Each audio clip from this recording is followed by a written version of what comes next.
قال فما خطبك يا سامري؟ قال بصرت بما لم يبصروا به فقبضت قبضة من أثر الرسول فنبذتها وكذلك سولت لي نفسي.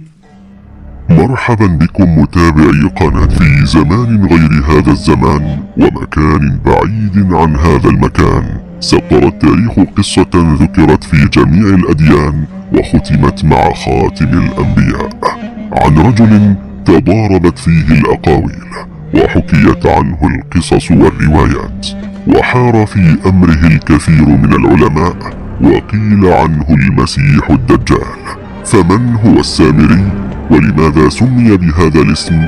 وهل حقا هو المسيح الدجال؟ ومن الذي رباه؟ وما قصته العجيبة مع سيدنا موسى عليه السلام وبني إسرائيل؟ لذلك سنقدم لكم رجل من بني إسرائيل من قوم موسى عليه الصلاة والسلام، وقيل هو من غيرهم، واسمه هو موسى بن ظفر، والسامري من قرية سامراء، وهم قوم يشتركون مع اليهود في بعض العقائد ويخالفونهم في بعضها. يقال إن مولد السامري كان في نفس العام الذي ولد فيه سيدنا موسى عليه السلام، وهو العام نفسه الذي كان فرعون يقتل فيه الذكور لبني إسرائيل، فخشيت عليه أمه من القتل فذهبت به إلى كهف من الكهوف في الصحراء ووضعته في ذلك الكهف، ولكنها ماتت بعد ذلك، فظل الطفل وحيدا يبكي ويصرخ من الجوع، فلم يكن يعلم أحد بوجود هذا الطفل في عرض الصحراء، فأرسل الله عز وجل جبريل عليه السلام إلى الغلام ليطعمه ويسقيه ثم ينصرف عنه، وظل جبريل يداوم على العناية به حتى كبر وخرج للناس وخالطهم، وعرفه الناس باسم السامري نسبة إلى قرية السامرة. وهناك بعض العلماء الذين قالوا عندما دخل موسى عليه السلام المدينة ووجد فيها رجلين يقتتلان، أحدهما من قوم موسى أي من بني إسرائيل، والآخر من قوم فرعون، قال أهل الكتاب إن الرجل الذي كان يتشاجر مع المصري هو موسى السامري، وهو نفس الذي أوشى بموسى وقال له: يا موسى أتريد أن تقتلني كما قتلت نفسا بالأمس؟ وقال له موسى: إنك لغوي مبين. ويقال إن السامري كان فصيح الكلام ويستطيع أن يسحر أي أحد بطريقة كلامه العجيبة. ويقول أحد الشعراء: فموسى الذي رباه فرعون مؤمن، وموسى الذي رباه جبريل كافر. كيف بدأت قصة السامري؟ تبدأ قصة السامري عندما كان يسير موسى عليه السلام ببني إسرائيل خارجا من مصر هروبا من بطش فرعون، وكان معه السامري، وكان قد تظاهر بالإيمان ليخرج مع موسى عليه السلام من مصر هروبا من فرعون وبطشه، وظل فرعون يتبعهم وجنوده حتى وصلوا إلى البحر، وهناك حاصر فرعون نبي الله موسى عليه السلام وبني إسرائيل، فأمر الله نبيه موسى أن يرمي عصاه في البحر، فانقسم البحر إلى جبلين عظيمين بينهما طريق سار عليه موسى وبنو إسرائيل، لكن فرعون شعر أن ما يحدث أمر عجيب ووقف بفرسه حتى لا يغرق في البحر، لكن الله أمر جبريل عليه السلام أن ينزل راكبا فرسه، فلما رأى حصان فرعون فرس سيدنا جبريل اندفع يجري خلفه في عرض البحر، وراح جيش فرعون وراء فرعون فأغرقهم الله عز وجل جميعا.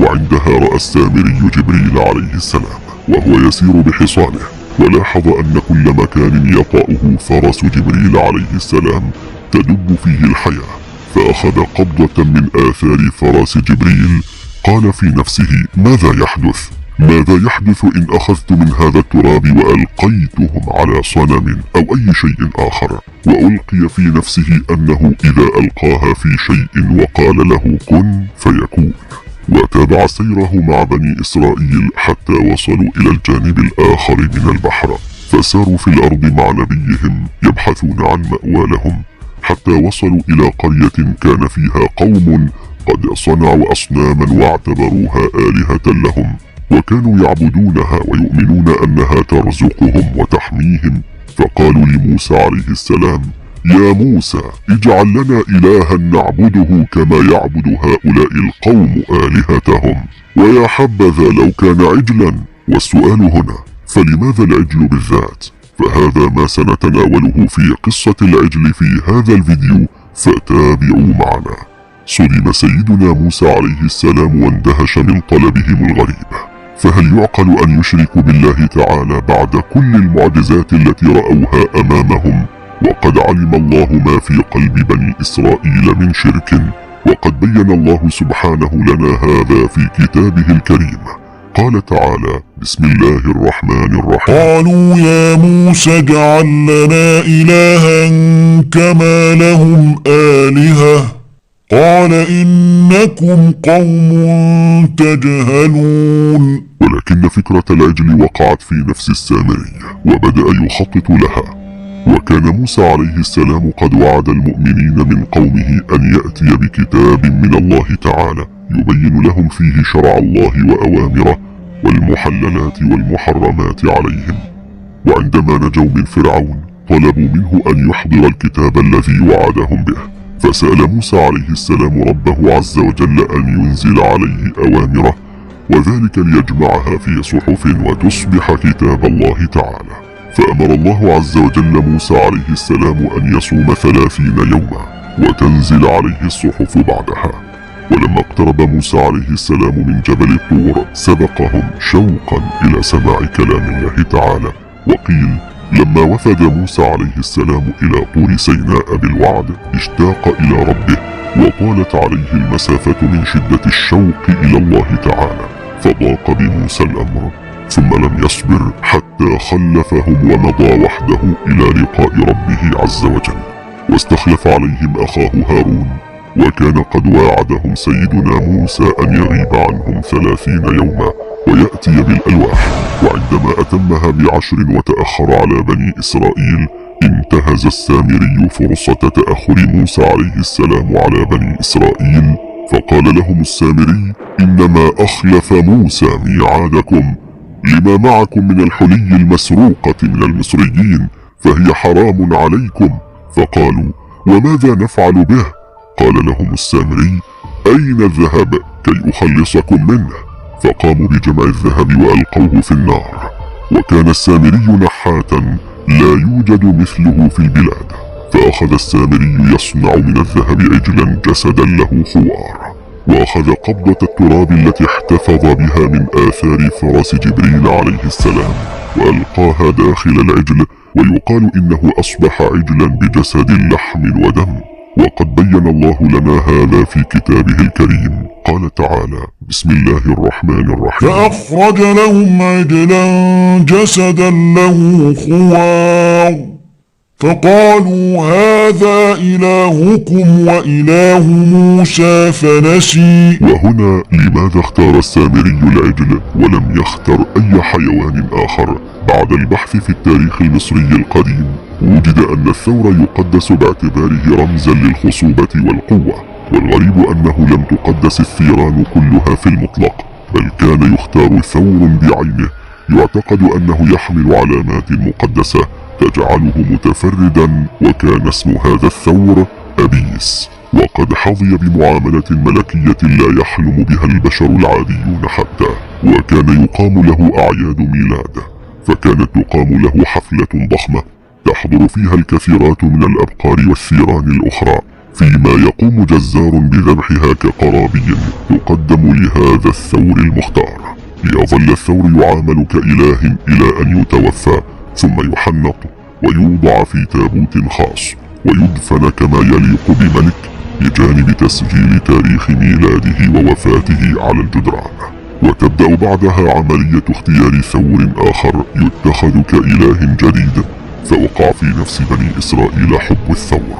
وقيل إن هارون عليه السلام مر بالسامري وهو ينحت العجل فقال له: ما تصنع؟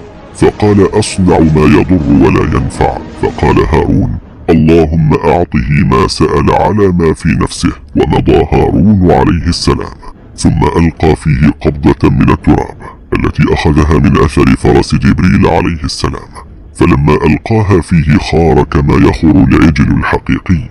وقيل بل كانت الريح إذا دخلت من دبره خرجت من فمه فيخور كما تخور البقرة.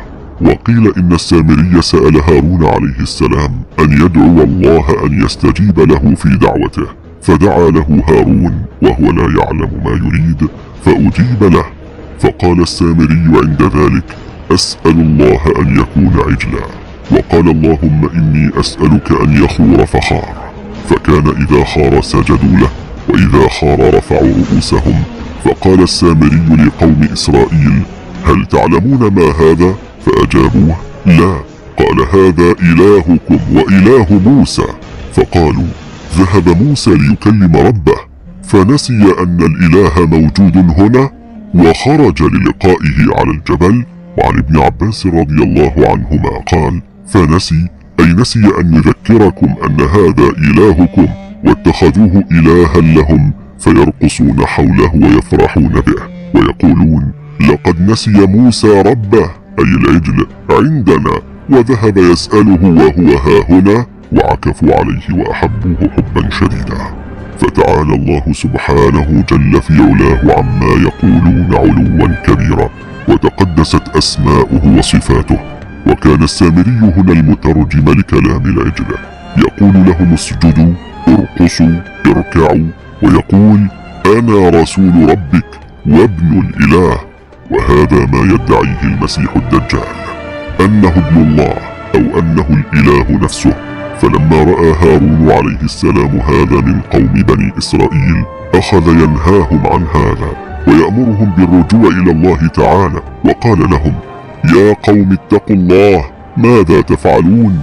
إن ربكم الرحمن، فاتبعوني وأطيعوا أمري. فهددوه وكادوا أن يقتلوه، وقالوا: اذهب فإنا لن نبرح عليه عاكفين حتى نسمع كلام موسى فيه.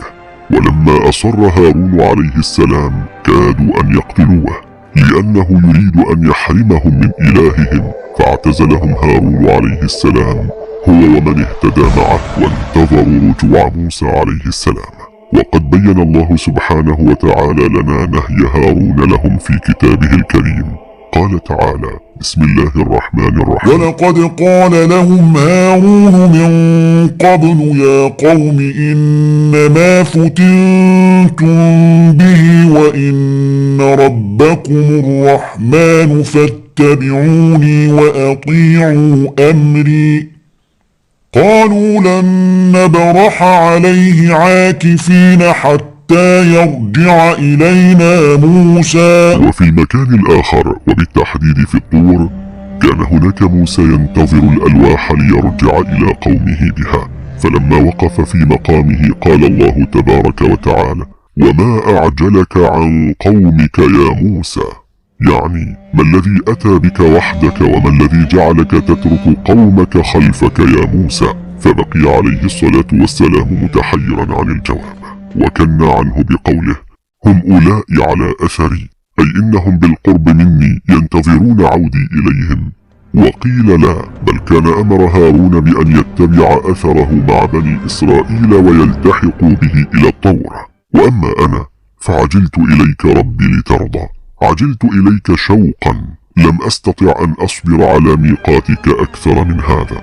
وقد بين الله عز وجل لنا هذا في كتابه الكريم، فقال تعالى: بسم الله الرحمن الرحيم: وما أعجلك عن قومك يا موسى؟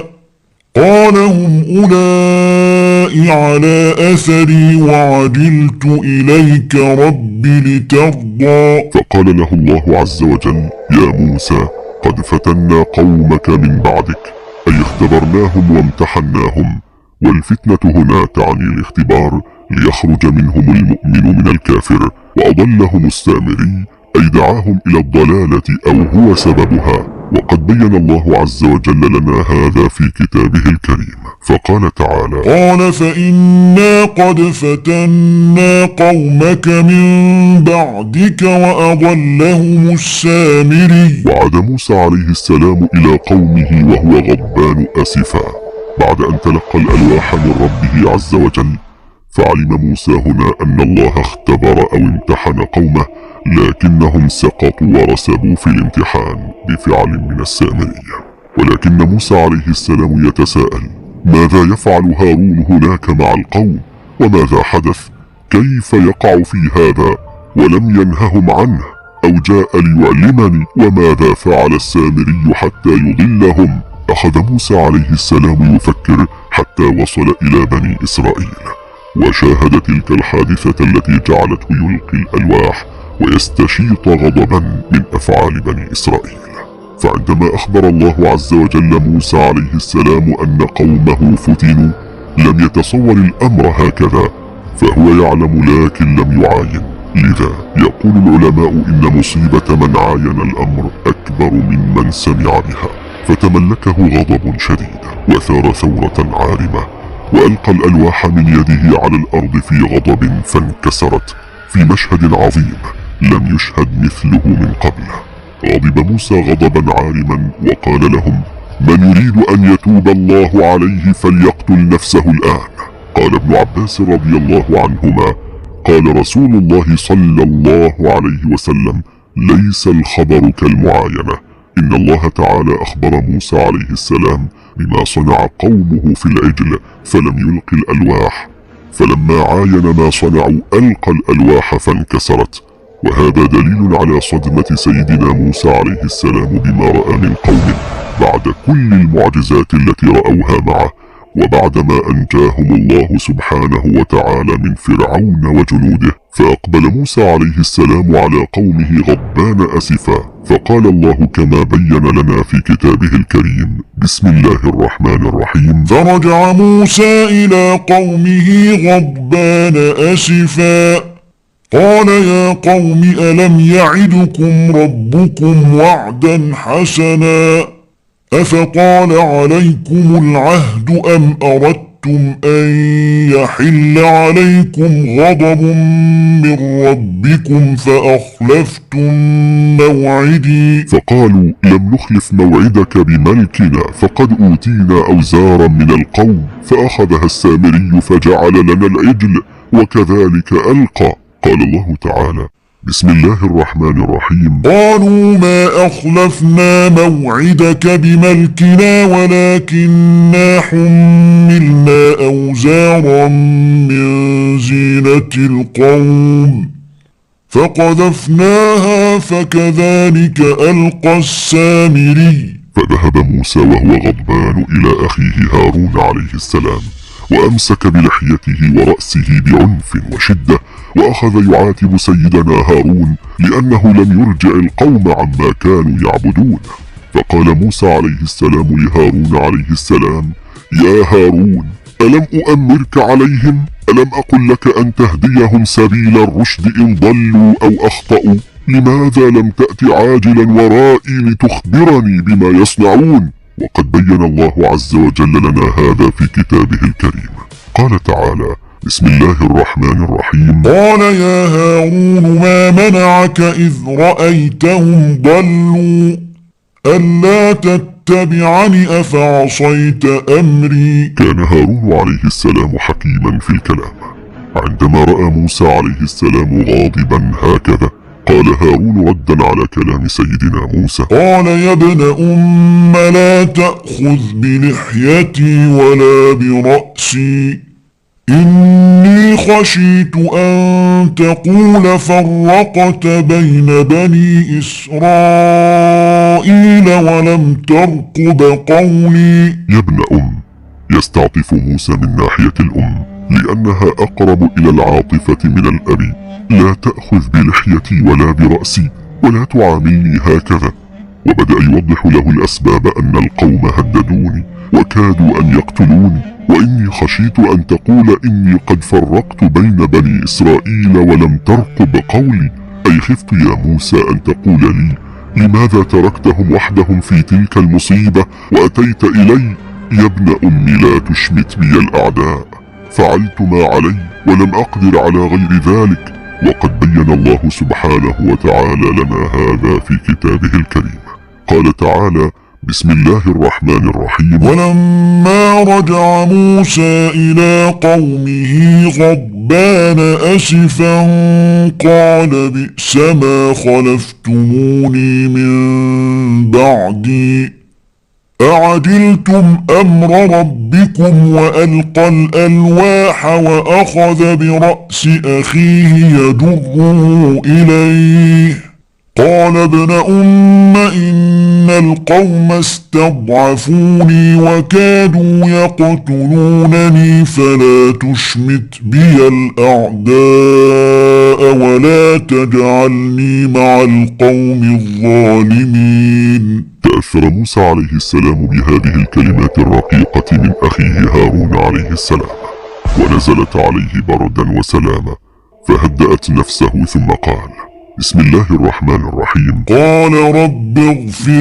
لي ولأخي وأدخلنا في رحمتك وأنت أرحم الراحمين. هدأ موسى بتلك الكلمات، وعلم أن هارون ليس له ذنب في هذا، وقد بين الله لنا هذا في كتابه الكريم. بسم الله الرحمن الرحيم. قال رب إني لا أملك إلا نفسي وأخي فافرق بيننا وبين القوم الفاسقين. أي فرق يا رب بيني وبين هؤلاء القوم الذين ضلوا وأرادوا أن يضلوا ويعبدون غيرك من أصنام وأوثان.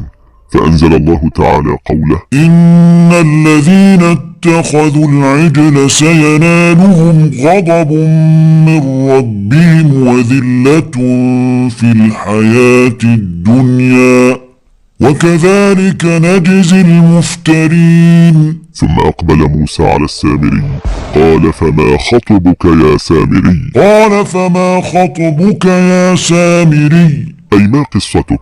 أو ما الذي جعلك تصنع هذا؟ والغريب والذي أثار الكثير من التساؤلات وجعل بعض العلماء يقولون إن السامري قد يكون الدجال هو خطاب سيدنا موسى له. فسيدنا موسى عليه السلام عندما يتعلق الأمر بحدود الله تعالى لا يتهاون في الحديث كما فعل مع السامري، فجعل الكثيرون يتساءلون لماذا خاطب سيدنا موسى عليه السلام السامري هكذا باللين وبالهدوء. فهل علم سيدنا موسى شيئا مخفيا في قصة السامري؟ الله أعلم.